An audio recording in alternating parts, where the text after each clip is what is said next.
வணக்கம் மக்களே! மணிநாடு சேனல் உங்கள அன்போட வரவேற்குது. இன்னைக்கு பார்த்தீங்க அப்டின்னா, அக்டோபர் 15. இன்னைக்கு மார்க்கெட்டோட நிலவரம் நம்ம பார்க்க போறோம். இன்னைக்கு வந்து டோட்டல் மார்க்கெட் இண்டெக்ஸ் வந்து ஒரு நல்ல பெர்ஃபார்மன்ஸ் குடுத்திருந்தாலும், பெஞ்ச் மார்க் இண்டெக்ஸ்ன்னு சொல்லக்கூடிய நிஃப்டி 50 பார்த்தீங்க அப்டின்னா, ஒரு நெகட்டிவ் நோட்ல வந்து குளோஸ் ஆயிருக்குது. நிஃப்டி 50 மைனஸ் 0.28% வந்து டவுன் ஆயிருக்குது. நிஃப்டி நெக்ஸ்ட் 50 0.28% வந்து அப் ஆயிருக்குது. மிட் கேப் 150 0.32% வந்து அப் ஆயிருக்குது. ஸ்மால் கேப் 250 1.11% வந்து அப் ஆயிருக்குது. அதே மாதிரி மைக்ரோ கேப் 250 இண்டெக்ஸ் வந்து 0.95% வந்து அப் ஆயிருக்குது. இன்னைக்கு ஓவராலா மார்க்கெட் எல்லாமே நல்லா பெர்ஃபார்ம் பண்ணியிருந்தாலும் நிஃப்டி 50ல இருக்கக்கூடிய இண்டெக்ஸ் வந்து இன்னைக்கு கொஞ்சம் டவுன் ஆயிருக்குது. இதுக்கு காரணம் பாத்தீங்க அப்படின்னா டொமஸ்டிக் ரேட் கட் பண்றது வந்து கொஞ்சம் டிலே ஆயிட்டு இருக்கிறத ரீசன்னால ஆட்டோ செக்டர்லாம் வந்து லாஸ் ஆயிருக்குது. இன்னைக்கு நிஃப்டி 50 0.28%, பிஎஸ்சி சென்செக்ஸ் 0.2% வந்து டிராப் ஆயிருக்குது. ஆட்டோ செக்டார்ஸ்லாம் வந்து இன்னைக்கு கொஞ்சம் டவுன் ஆயிருக்குது. இதுக்கான ரீசனா சொல்லப்படுறது பாத்தீங்கன்னா டொமஸ்டிக் ரேட் கட் வந்து டிலே ஆகிறத ரீசன் வந்து சொல்லப்படுது. அதே மாதிரி மெட்டல் செக்டார் வந்து டிக்ளைன் ஆயிருக்குது. இது வந்து குளோபல் பிரைஸ் வந்து வேரியேஷன் இருக்கிறனால மெட்டல் செக்டாரும் வந்து இன்னைக்கு ஒரு டவுன் ஆயிருக்குது. ஸோ நிஃப்டி 50ல இருக்கக்கூடிய heavy weight auto sectors plus வந்து மெட்டல் செக்டார்ஸ் பர்சன்டேஜ் வந்து அதிகமா இருக்கிற காரணத்தினால இன்னைக்கு நிஃப்டி 50 ஒரு 0.28% வந்து டவுன் ஆயிருக்குது. ஆட்டோ செக்டார்ஸ் பாத்தீங்க அப்படின்னா 0.8% வந்து டவுன் ஆயிருக்குது.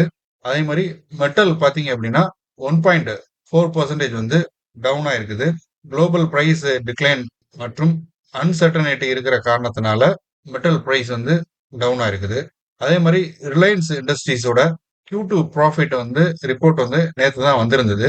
ஸோ அந்த ரிப்போர்ட் வந்து எக்ஸ்பெக்ட் பண்ண அளவுக்கு இல்லைங்கிறனால ப்ரீவியஸ் இயரோட குவார்டர் ஆன் குவார்டர் கம்பேர் பண்ணும்போது பெருசா பெர்ஃபார்ம் பண்ணதுனால இன்னைக்கு ரிலையன்ஸ் இண்டஸ்ட்ரி வந்து ஒரு 2% வந்து டவுன் ஆயிருக்குது. HDFC லைஃப் இன்சூரன்ஸும் இன்னைக்கு ஒரு 3.6% வந்து டவுன் ஆயிருக்குது. அதே மாதிரி ஹூண்டாய் இந்தியா IPO இந்தியன் மார்க்கெட்ல அதிக வேல்யூவேஷன்ல லிஸ்ட் ஆகக்கூடிய IPOல ஹூண்டாய் இந்தியா IPO வந்து ஒன்று. இது வந்து பாத்தீங்கன்னா இன்னைக்கு மார்க்கெட் க்ளோஸ் ஆகிற டைம்ல ஒரு 16% அளவு சப்ஸ்கிரிப்ஷன் ஆகிருந்துச்சு. இந்த சப்ஸ்கிரிப்ஷன் பார்க்கும்போது இது ஒரு ஸ்லோவான சப்ஸ்கிரிப்ஷனா தான் இருக்குது.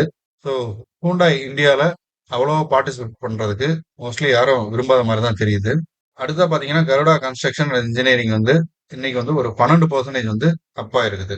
மோஸ்ட்லி இந்தியன் மார்க்கெட் பாத்தீங்க அப்படின்னா இன்ஃபிளேஷனையும் பிளஸ் வந்து இந்த டிலே ஆகக்கூடிய ரேட் கட் சென்டிமெண்ட் இந்த ரெண்டையும் காரணம் காட்டி இன்னைக்கு வந்து ஒரு நிஃப்டி 50 வந்து டவுன் ஆயிருக்கு. அடுத்த நம்ம பார்க்க போறது பாத்தீங்க அப்படின்னா இன்னைக்கு டாப் கெய்னர்ஸ் வந்து டாப் லூசர்ஸ் வந்து நம்ம பார்க்க போறோம். இன்னைக்கு டாப் கெய்னர்ஸ்ல யாரெல்லாம் இருக்கிறாங்கன்னு பாத்தீங்கன்னா லார்ஜ் கேப்ல வந்து வருண் பிவரேஜ் பிளஸ் வந்து பிபிசிஎல், கோத்ரேஜ் கன்சியூமர் ப்ராடக்ட் இவங்கெல்லாம் வந்து டாப் கெய்னர்ஸ்ல இருக்கிறாங்க லார்ஜ் கேப்ல.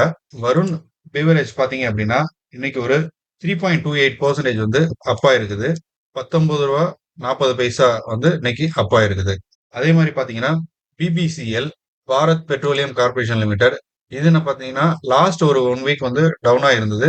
இன்னைக்கு ஒரு அப்பா இருக்குது. 2.35% வந்து அப்பாயி ₹8 வந்து பிளஸ்ல வந்து இன்னைக்கு க்ளோஸ் ஆயிருக்குது. காத்ரேஜ் கன்சூமர் ப்ராடக்ட்டும் வந்து லாஸ்ட் ஒரு 1.5 மந்த் வந்து டிக்ளைன் ஆகி இன்னைக்கு ஒரு பாசிட்டிவ் ஆயிருக்குது. இதோட ஏர்னிங் ரிப்போர்ட்ஸ் பாத்தீங்க அப்படின்னா இன்னும் ஒரு 23 நாள்ல வர்றதுக்கான சான்சஸ் இருக்கு. ஸோ அதை பேஸ் பண்ணி இது வந்து அப்பாகிறதுக்கான ப்ராபபிலிட்டி வந்து நிறைய இருக்குது.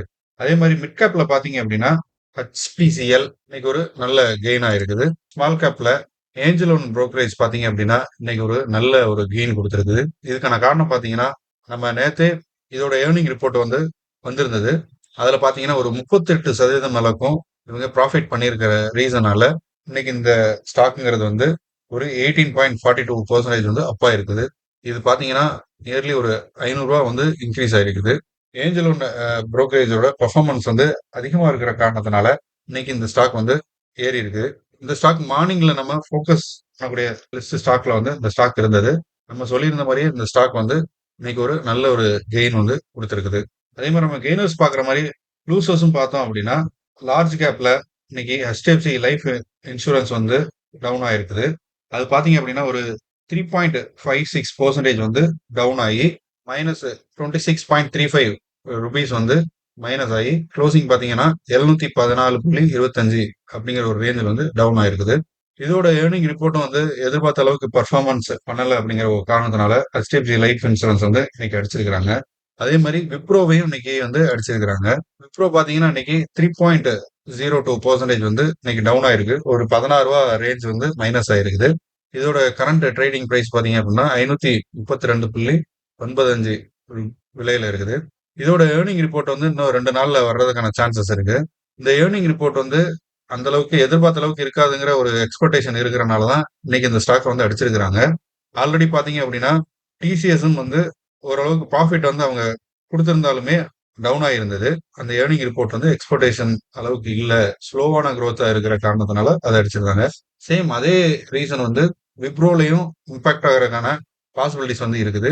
அந்த காரணத்தினாலையும் விப்ரோவை வந்து இன்னைக்கு அடிச்சிருக்கிறாங்க.